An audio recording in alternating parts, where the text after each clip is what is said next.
Russia-Ukraine live news. Moscow uses hypersonic missiles. Russia says it has used its newest Kinzhal hypersonic missiles for the first time in Ukraine.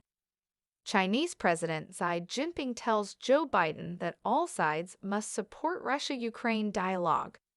Biden did not offer incentives to Xi in video call between two leaders, White House says. First United Nations aid convoy arrives in the eastern Ukrainian city of Sumy. Ukraine says more than 9,100 people were evacuated from Ukrainian cities through humanitarian corridors on Friday. More than half of those evacuated, 4,972 people, left the besieged city of Mariupol. UN says 6.5 million people have been internally displaced due to the war.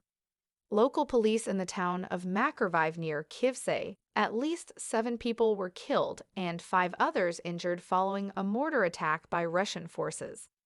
As a result of enemy shelling of Makariv, 7 civilians were killed, local police said in a statement. Prime Minister Mateus Morawiecki says Poland has proposed to the European Union that the bloc impose a total ban on trade with Russia. Poland is proposing to add a trade blockade to this package of sanctions as soon as possible, including both of its seaports, but also a ban on land trade.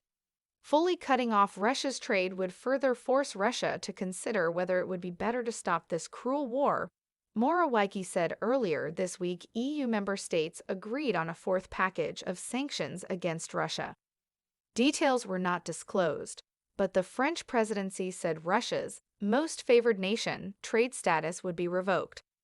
Earlier this week, EU member states agreed on a 4th package of sanctions against Russia. Details were not disclosed, but the French presidency said Russia's most favored nation trade status would be revoked. Russia denies targeting civilians